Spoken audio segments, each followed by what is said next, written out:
Hi, everyone. Welcome. We want to welcome you this afternoon to our webinar for Las Vegas market and Atlanta market. Today's presentation is in partnership with Tripart International, and we have Gretchen Kroll, who is the Vice President of Sales and Marketing, and she is going to be talking about reimagine, reopen, and reengage, how visual merchandising has been transformed. This is being recorded and will be available from our website later on today and tomorrow, and also on our YouTube page. It is CEU accredited, so if you need that credit, it will be emailed out to you following the presentation. And so also, if you have any questions, you can enter those into the Q&A. So Gretchen, I'll turn it to you. Awesome. Thank you so much. You know, first and foremost, I want to thank the Atlanta market and the Las Vegas market for enabling me to do this. You know, in times of stress, we kind of gravitate towards the people and the things we know. And the market has just been such a strong presence in my life, and probably yours too, for decades. And I think that we're joining together is really awesome. Uh-oh, we're not switching here. There we go. Thanks.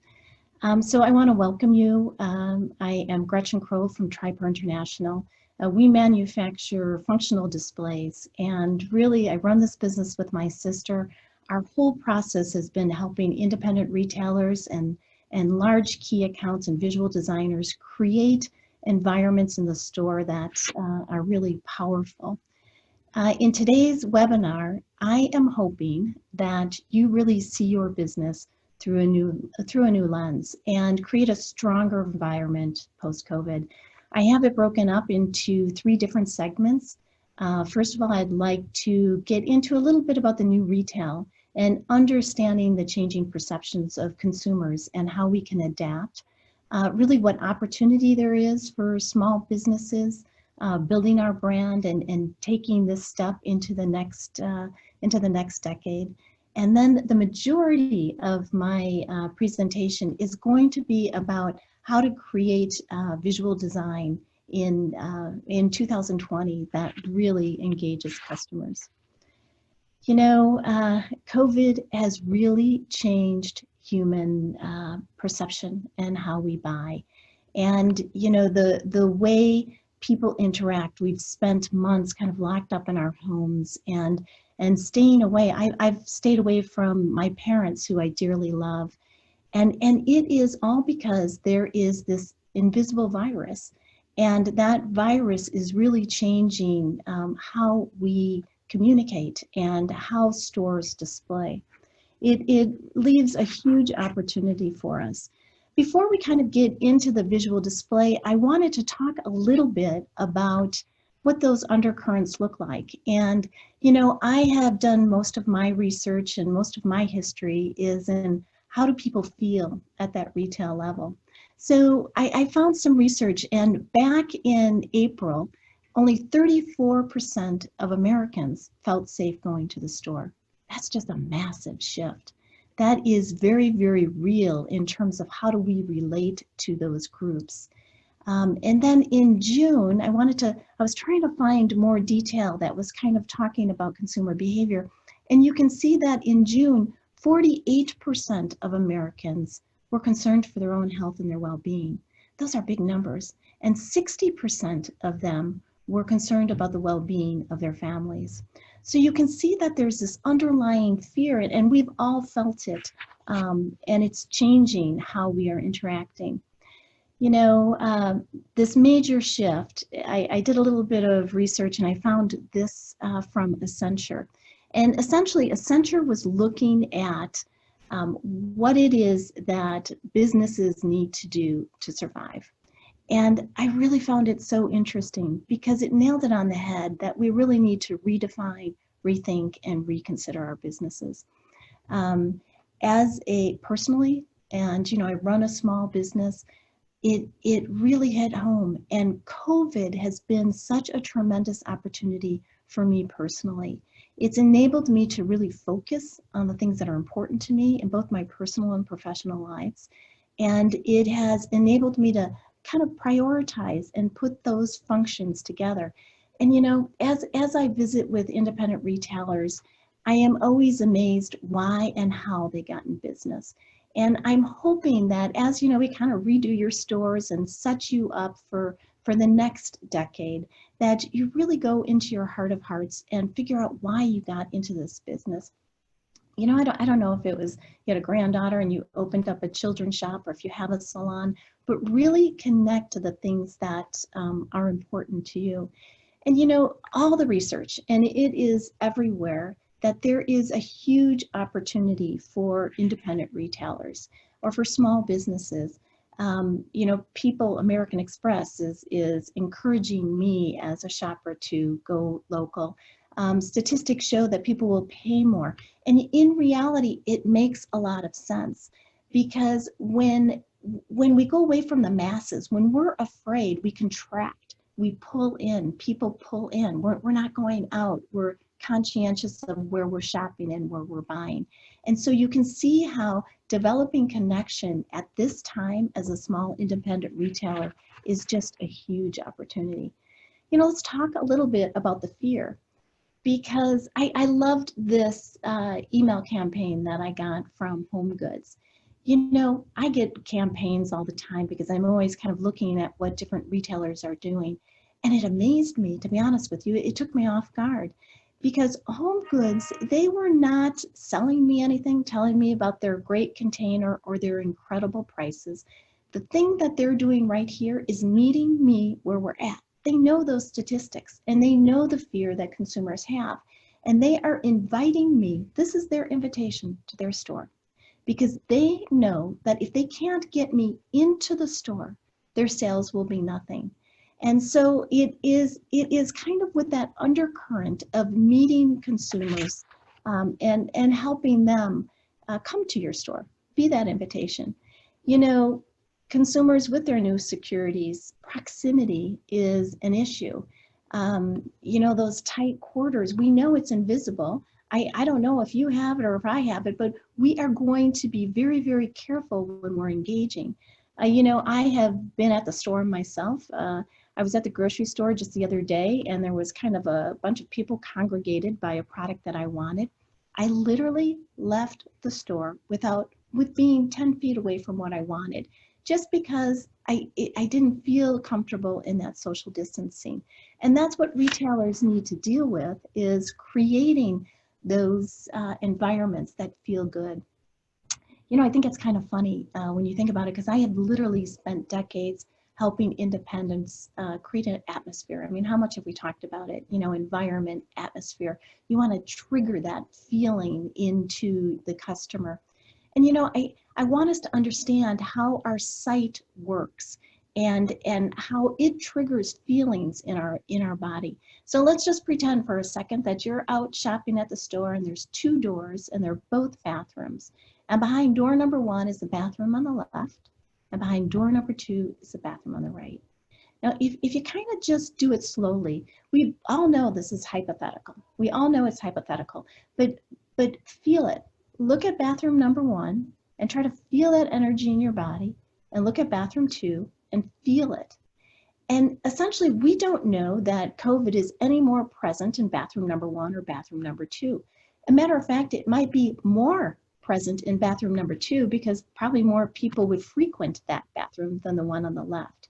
And that fear, that understanding of how it's affecting us is really paramount. You know, here again, two pictures.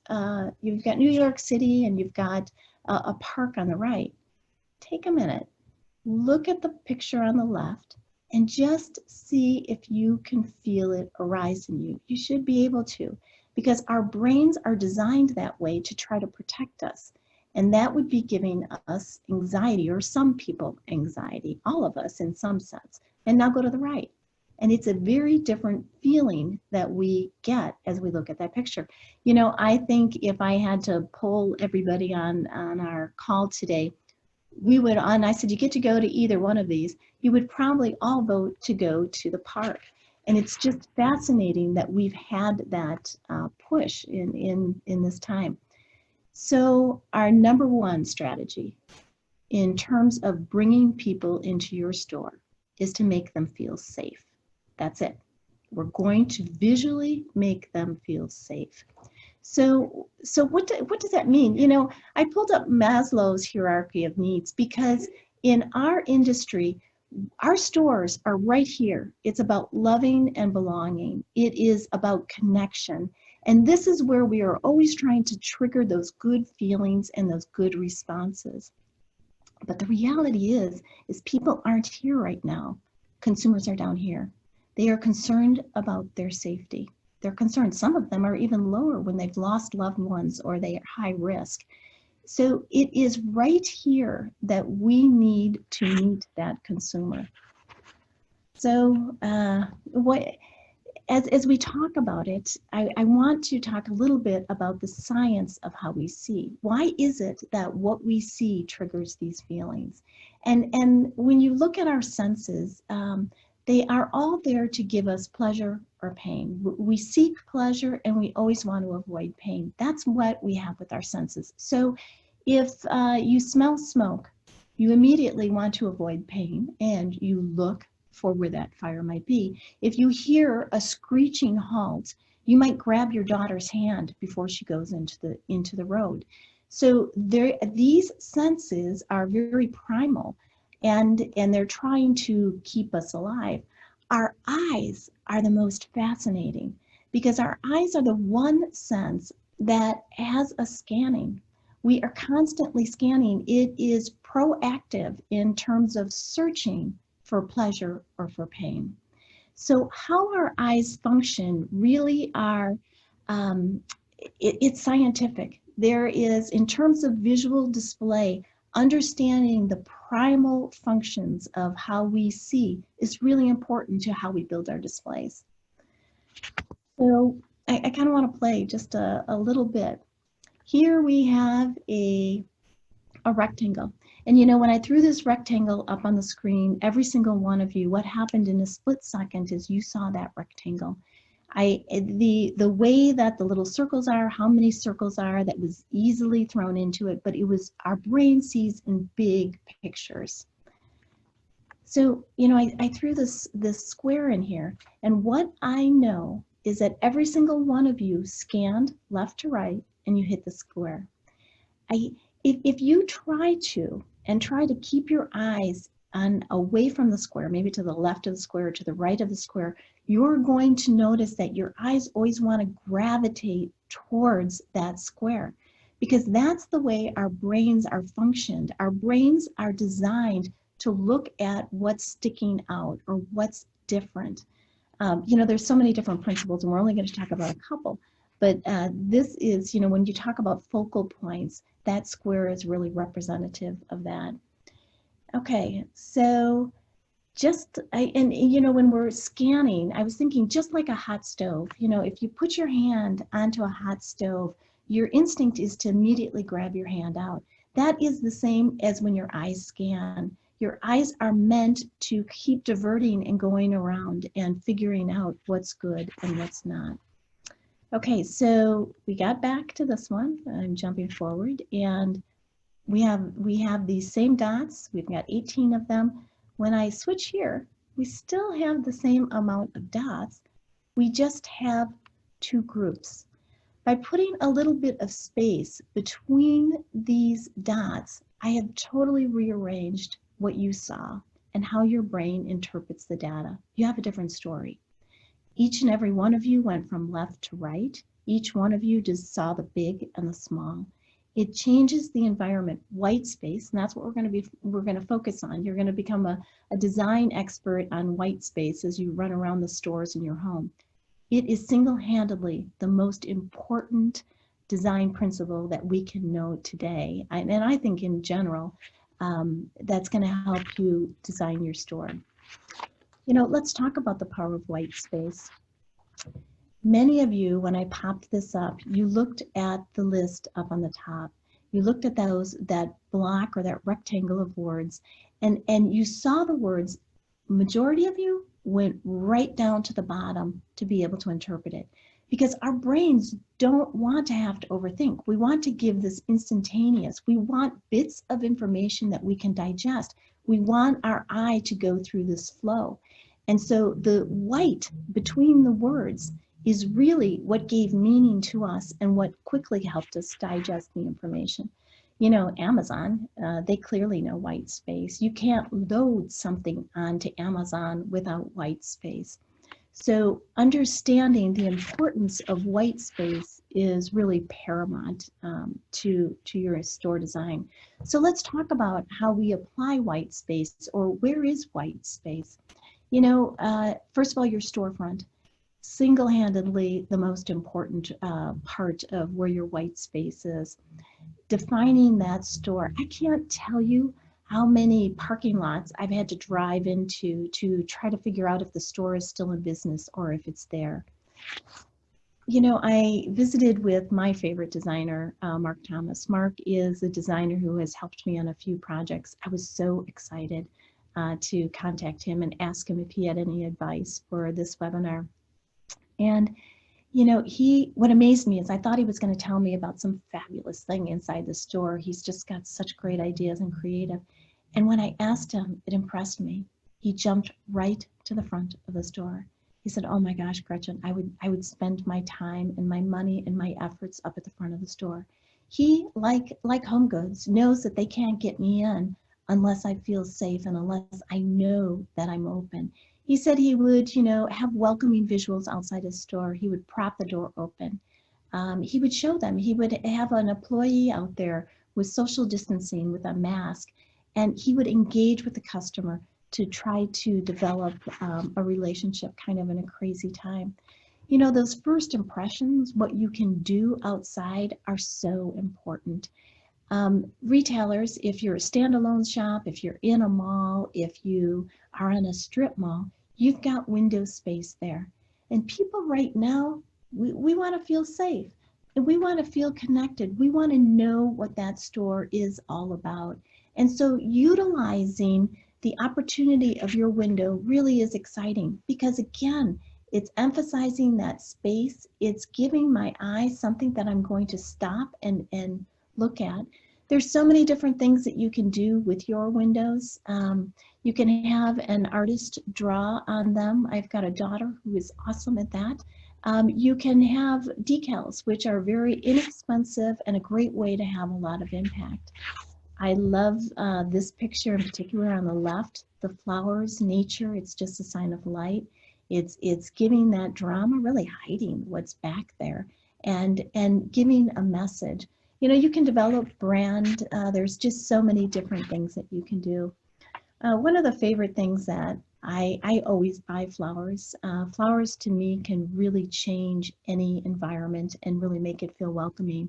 I encourage you to look outside your shop, you know, put a big bunch of flowers or get a fall arrangement and some pumpkins, because that life, it really says that we're not just, you know, we're thriving. We're not just surviving, we're thriving and we're here and we're open. You know, right now, while we kind of are on this image, the one thing that I wanted to point out is look at the image on the left, and it's beautiful, needless to say, the flowers, it's welcoming. But then look at the one on the right, which is actually a little bit more simpler. But because that door is open, it makes you feel much more welcomed. So I encourage you, if you can open that door on the street, I know you might lose a little air conditioning or a little bit of heat, but that fresh air and that flow is healthy for your store, and it's also inviting for your customer. Here's some additional, I had to throw this in just because it's absolutely beautiful, kind of emphasizing the different things you can do with flowers. I also encourage, if you can, to bring live plants or live flowers into your store, because again, it just really gives a message and an ease. It's about relationship. Okay, so let's talk a little bit about store layout. You know, store layout, when we're talking about proximity, is huge in today's environment. And I encourage you to, you know, kind of get an aerial view of your store. Invite your family members or your quarantine members over to your store, kind of walk through, see where it is that you hit elbows or where it's a little bit tight in a squeeze.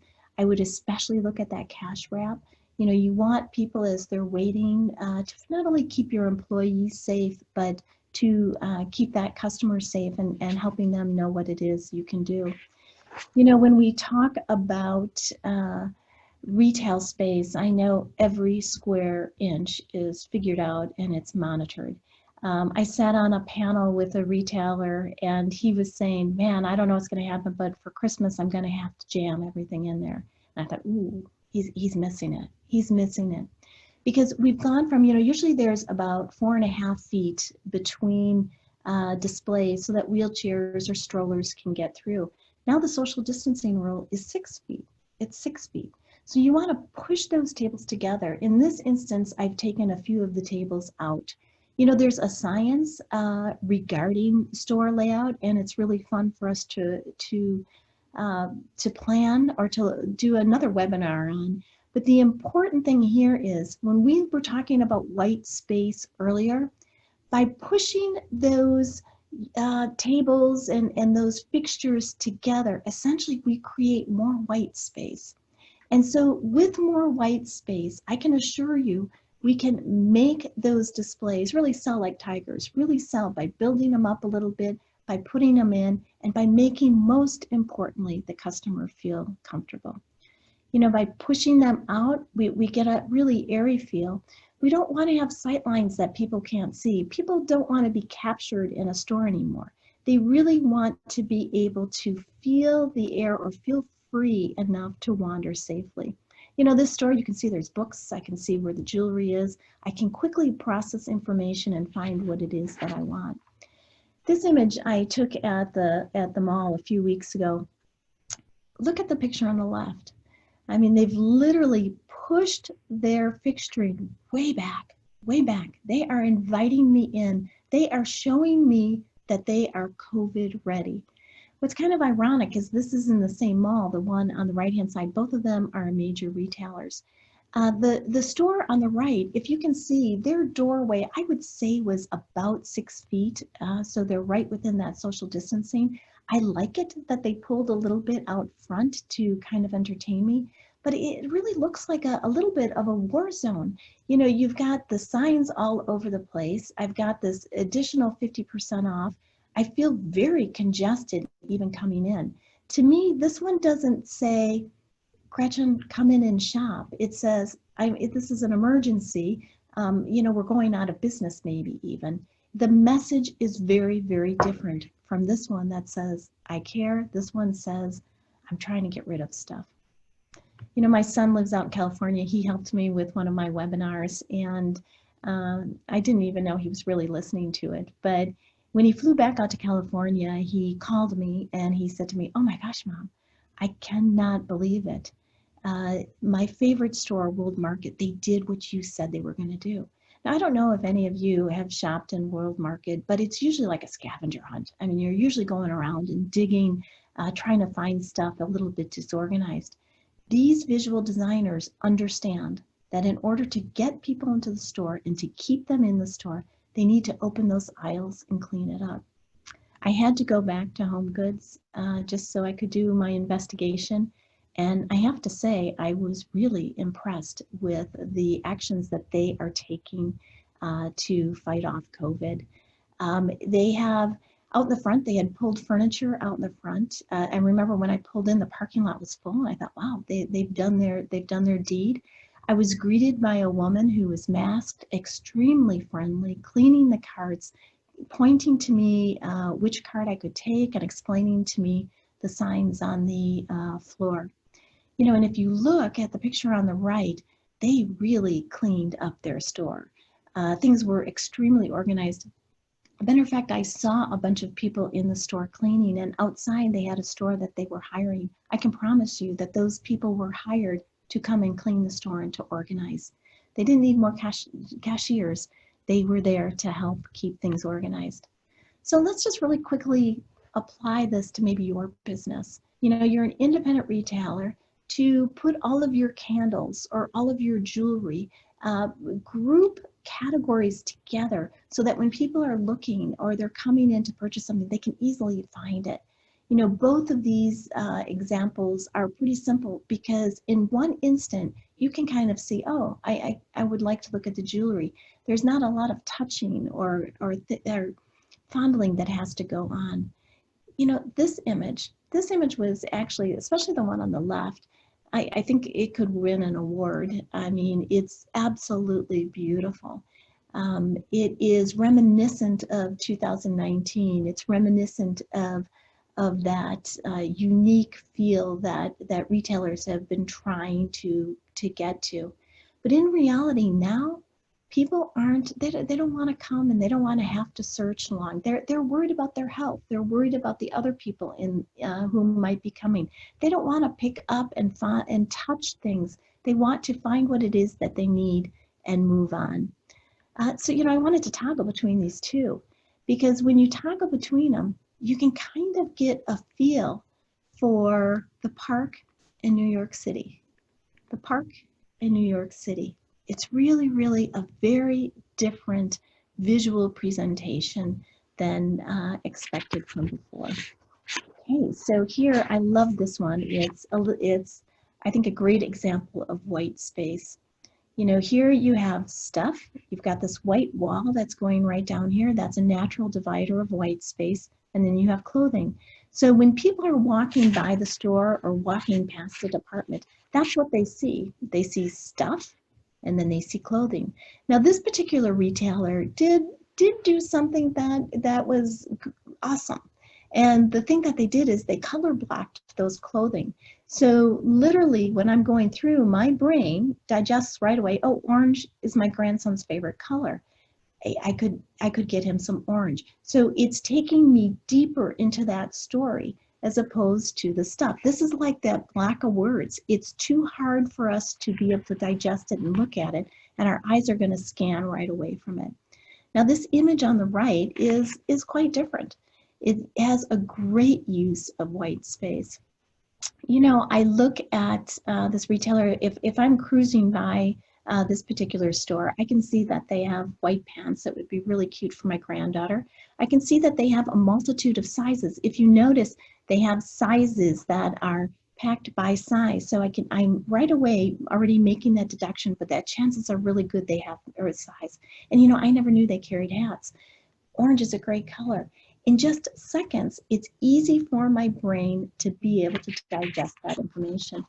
You know, when so many retailers that I work with, they'll say, you know, I don't have cubbies like that. I don't have the opportunity to do with that.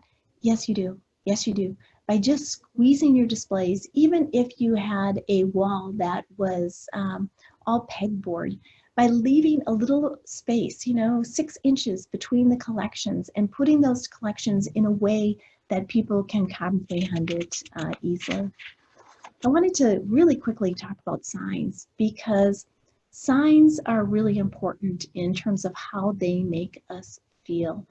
You know, look at this, what they did for us here. You've got the sign over here that is pronouncing, you know, giving information. You have a white space. They took their primary space in their store and they moved everything back. They took fixtures out. And in this moment, in this one moment, they're saying to me, we care about you. I care about your health. I care about your safety. We've taken those precautions. I especially love this image because you've got the flowers right there. Flowers are about thriving. Flowers are about relationship. And they're trying to create that with me. You know, the signs as you kind of walk around, they're humorous in many instances. Look at the one on the left. Caution, mask required. You know, I don't know if I don't have COVID, I'm pretty sure that caution means COVID is in there. So you want to be really cognizant about what you are saying in your signs and how you're saying, even stop the wrong way. I mean, it makes you panic a little bit. I don't know, last time, if you roll through a stop sign, it's a little bit frightening. So be really cognizant about what it is that and how you're saying. You know, use your signs, develop your brand, have fun with it in terms of what you do. I love chalkboards, and again, look at the words. I loved all of them because it's kind of fun to see the different personalities come through, especially this one on the right. You know, you've got people, you've got smiley faces, you know, let's still be social. Those messages are friendly and they're outgoing. This one, I think they had a great idea. The one thing that I struggled with is the word only 5 customers at a time. And look at the explanation point. You know, you got to behave.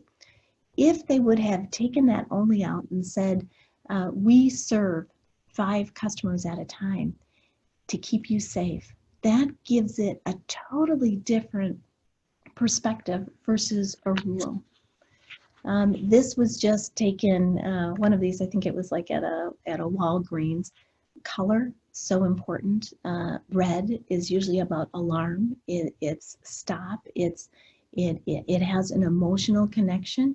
The other one on the right, I mean, look at the smiley face. They're even winking at me and they're telling me that we're better together. The one on the right is doing the same thing. It's assuring me that they've taken the steps for COVID. It's making me feel better versus the one on the left. Floor signs, man, you know, I know at the marts they're big. I think they're going to be even bigger after COVID. But what a huge opportunity, a great opportunity for you to connect with your customer. You know, play with it. I like the colors, the orange and the green, you know, red against, stay safe, keep your distance. I would play with it a little bit. Kudos to Sweet Elizabeth Jane. They created this one in which it is really building brand and an extra connection to their customer. So signs even in your store. People are not going to want to interact quite as much. And so helping them find a sale or explain information, I encourage you to really use some signs. I wanted to pop this in. Becky Tyree is a colleague of mine. She has a Retail Details podcast. Maybe many of you know about that already. But she is just such an incredible source for independent retailers because like this webinar, or it's about staying together. It's about understanding what works with the signs, what doesn't work, and some of the stressors that people are finding today. Okay, we're gonna get into merchandising tactics. We know about white space. So we've learned the power of white space. We know our front of our store is a canvas for white space. We have seen how it plays on the walls and around spaces, white space. Now I want to just talk a little bit about merchandising tactics, how white space works into that, and some of the interesting components that you have. You know, I popped on Keep the Store Clean. When I was out doing investigative work, of course, I ran into a store and they had a little sign on the dressing room that was very neatly put there with a little ribbon, and it said the dressing room has been sterilized or cleaned. And I remember thinking, wow, nice touch. It's kind of like a little card on your bed that assures you that the maid has been in there. And that made me feel good. And then when I jumped into the dressing room, I could see that the carpeting needed to be vacuumed. And it's the dust, it's the cobweb, it's the little thing that truly doesn't have COVID all over it. I'm sure they had cleaned the seat and the railings, but it's about giving that message, that visual message that we want to feel. You know, the hunt and find, even at Home Goods, it wasn't a hunt and find anymore. It was about helping people find quickly what they need. People aren't interested in staying in the stores. They want to quickly identify what products they want and move forward. So, you know, organize by size, organize by product. So it's visually seen and it feels so much better. You know, I loved the use of white space here. You can see there's ample room around both of the tables, but what I want you to notice is how they organized the product. You know, by putting all of like product on one shelf, it actually enables our eyes to see it better. We can see it. Our eyes like to scan. We like rhythm. We need things to hang on to as opposed to just looking at a blob. So this display is awesome. And not only that, you've got a signage up here that's explaining what might not be obvious. You know, wow, look at this one. This is a great use of white space and a little bit unexpected. You know, when you're talking about to retailers about space, I don't know how many of you have left an open spot there, but that open spot really draws you to the product. It enables me to see it very quickly and want to come over here. If you notice, all of these are done by flavor, by taste. And so as a consumer, this white space is drawing my eye there. And once I'm there, I'm easily able to discover what it is that I want. Okay, so here's a retailer. You know, they've got a few things going for them. The table on top, or the chair on top of the table, gives a little bit of interest visually, but they're missing it. They're missing it. If you look at all of these mugs that are kind of just all stacked all around, it is a quick, I'm going to see stuff, I'm going to quickly see stuff, and I'm going to move on to the next object. They could have taken some of these mugs and stacked them. I would have pushed the pink ones probably onto the chair, build the blue ones here, put the green ones here. And then what that enables is a rhythm for your eye, just like the little white space between the words, for you to jump and for you to contemplate the mugs or the color. This display over here, the reason I popped this in here is you can see that by stacking like product together, it draws your eye to it. It's not just pretty, it helps consumers find and see what it is that they want from a distance. I threw this display in here because to me this is very reminiscent of a store that maybe has a variety of products, and you're like, hey Gretchen, how do I get all of those products together? Again, by grouping them together, it enables your eye to hop, and you'll see things as opposed to if it is just one blob. So make sure that you maximize some of those opportunities. I did a project for Ace Hardware, and essentially Ace Hardware, they have all these planograms, and they were telling me that they really wanted to be able to feature things, but they didn't quite know how to do it. And I applied the whole white space concept to their store. And essentially by taking the shovels and putting them together, or the barbecue things and putting together, it tells a very quick story. Now I might walk in and see the planogram of shovels against a wall, and I'm just going to keep going because that's what Ace Hardware is about. However, by putting it into a group where my brain can quickly digest it, all of a sudden I'm thinking, gee, does my husband need a new shovel? You know, how is our barbecue stuff? It feeds that story to you by properly grouping product. You know, even little things, group them, get them together. It just is going to help people see them.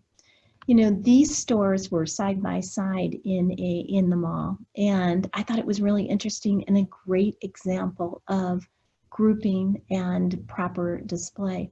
You know, this store right over here, you've got a bunch of stuff happening. You got a hat up there, you got jewelry, you know, you've got kind of a mishmash of things going. When I'm walking by, there is not one story that's telling me. I'm seeing stuff. I'm seeing stuff. And it is not a store that I frequent, and nor would it be a store that I would jump into just because there's nothing that is calling me from that window. You would have to love that store or like that store to go over there and then slowly digest put white space between. You know, the store on the right, literally, they're side by side in a mall. That store I don't frequent either. But you know what? I walked by, I remember thinking, oh, denim's in, cute casual wear. Summer's almost over. Do I need a dress? It is that instantaneous. It's how my brain was able to digest that display. So, you know, jewelry displays, it doesn't matter what it is that you're doing. If you have jewelry in your store, I encourage you to get it into one area. You know, take the purses, take the headbands, take all of those things and group those together as well, so people can easily see and digest it. It goes from looking messy to looking more organized. If you have jewelry spinners, organize them by color, organize them by style to make it pop and to make it really much easier for people to see. The displays on the right, the image it didn't come out the way I wanted with all the different tangents, but it was so clean. It was just, I mean, if there was jewelry that I wanted, I could have been able to see it from where I was standing because they had them all grouped together. They had lengths together. It was well done. You know, again, on the left, we've got some jewelry displays where people were doing that treasure hunt. We're trying to find things. And on the right, that's more 2020 in terms of finding and locating product. This image, the one on the left, I took at Nordstrom's, and I don't see Nordstrom's miss often, but I think they missed a little bit on this one. You know, first and foremost, I love A-frames. It gives your eye a little bit of difference in terms of we're not used to seeing that, and so I think it's a powerful thing to incorporate into your displays. But if you look at it, again, you're seeing just straight lines of product. So from a visual merchandising standpoint, I'm not going to see that product as well as if they would have put a little space. They could have taken these, stacked them up, maybe by color, maybe even just mix them up and stack them all in the middle, giving some white space between. These, they could have stacked up some and had a few of them laying here so that they could sell, even these down here. Essentially what you're looking for is space for your eye to hop. You know, I didn't mention it earlier, but one of the things I would avoid in 2020 or until we get past this COVID is things on the floor. This picture was taken prior, so I'll give Nordstrom's a little break. But putting things on the floor, keep everything up and off the floor. It just makes things feel much cleaner and much more alive. On the contrary, let's kind of go over to this one. This display really tells a story quickly. You know, I can see the mugs, I can see the plate. My sister's kitchen is blue. Does that work? There are so many different things that as I'm cruising through the stores, you can see quickly. You know, color is just such an awesome design factor, especially when you are working with small stores. Grouping by color, getting things together by color. It's a whole nother seminar in terms of the emotion attachment to color, but I encourage you through COVID to really think about organizing in color blocks. Here on our last few slides here, I wanted to pop this one in. You know, this display again was taken prior to COVID, probably in 2019 or before. It's really a beautiful display because it's telling a quick story. If I was a retailer, I would improve this by taking some of the product out. You know, these stacks of products actually is a deterrent in today's. You want to make sure that you have enough small, medium, and large out there. But if you happen to have, you know, 14 large, you know, take them out. Mix them up so that you have ample supply and then put them out later. It will just give a better visual presentation and not feel so congested. This display, I wish I would have taken it from the front side. You can see that they worked really well in terms of creating some space. They've also used these glass jars, which are clearly organizing. And in addition to that, what do we see? We got some signs up here. So it's the combination of that. By a quick glance, we can see the soaps, we can see the fragrances, we can really get a feel for what we want our customers to see. You know, Tribar, we do a lot in bins and baskets. You can put a bunch of little things in bins and baskets. But again, the good thing about it, when you put a like product into those baskets, essentially I'm seeing that rectangle, but because we've got some differences between here, it enables my eye to bounce from item to item. So wow, I cruised through that and I don't even know how much time I used, but there is so much that we can do as businesses. And I am with you. You know, the whole economy is changing. And I really believe with my whole heart as a business owner, and I'm scared too, is that we can come out of this stronger. And there is so much room for us to, as a designer, I love to contemplate the fact of, oh my gosh, all of these stores, we can, from the ground up, create a message that's really strong and awesome for you. So I hope you learned about white space. I hope you walk around your house, look at business cards, look at how things are used with white space, review your floor plan, really work on designing a welcoming entrance, and just organize in meaningful ways. So that is, Kimberly, are you jumping on, or Sarah? Hi, Gretchen. One of the questions that came in is, how do you tell a customer not to touch jewelry or try it on? Yeah, first of all, Becky Tyree had a blog about that. It's really tough because you're developing a relationship with people. I would put a sign. I would be gentle with a sign. I would maybe station someone next to them and ask them if they're interested. Let them know that you're taking precautions and that you care about them. Are they interested in a particular piece because you would like to help them try it on? And then cleaning it. I mean, in reality, we still want to develop that relationship with our customers. And we want to do it in a way that is very kind. And so it's a tough call. I even know that they were talking about some customers would come in without a mask on. And how do you broach a customer regarding not wearing a mask? There is communication. I would do signs. I would station someone out front. You gotta ask. You gotta be kind. I don't know the perfect answer.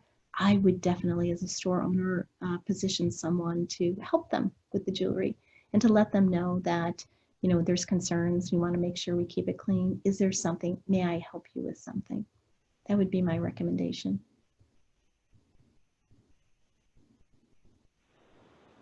Okay, I don't see any other questions coming in. So again, we want to thank you. Oh gosh, it was really fun. And I encourage you, I love to hear from independent retailers. If you have questions, after some of my other webinars, I've gotten videos and questions regarding specifics with the store. I encourage you can join our blog, jump onto Tripar. We love to help you and to get you the answers that you need. So thank you.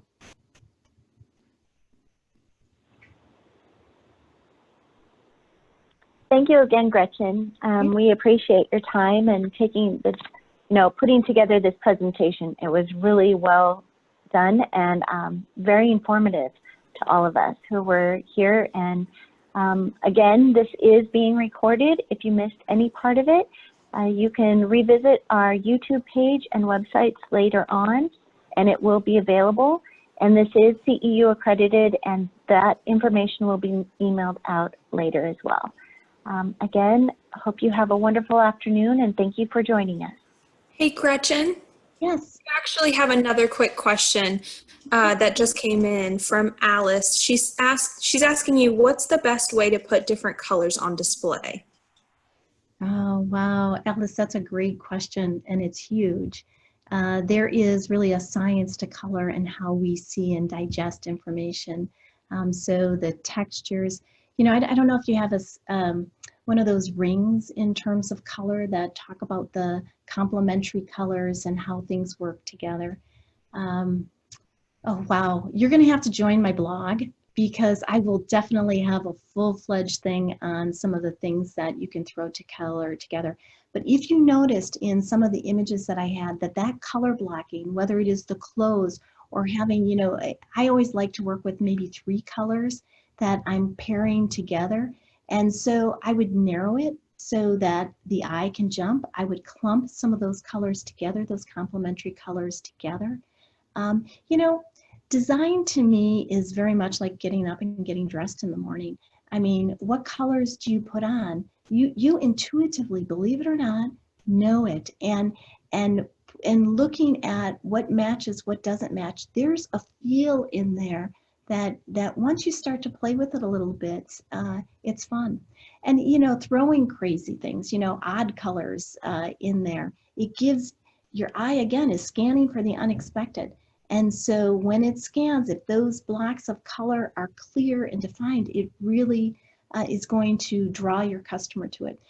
I know what colors I like. I mean, usually the colors that you personally like, that's what your home is. And those are, go in your closet, look at your closet, and you're going to get a feel for your own colors and the things that you like. But color is awesome and a great way to play on design. Gretchen, we do have one more question, and is it okay to use silk flowers? Sure, absolutely, absolutely. You know, you want to be really careful. I don't know, I was at my mother's house the other day and I was looking at her silk flowers and it wasn't a good look, you know, so don't put them and leave them there for years. You know, make sure that they're dusted and that they're fresh. I am really big on taking the silk flowers out. Again, I don't know if it's every 6 months or a year, and rearranging them, pulling some out, popping some new daisies in for the spring to freshen them up. So absolutely, you know, flowers offer a texture, they offer a color, they also speak to us. So without a doubt, flowers are a great option for you. Wonderful. Well, thank you again for just giving us a tidbit of your expertise. It's been amazing. And thank you again to everybody who joined us this afternoon, and we wish you well. Have a great afternoon.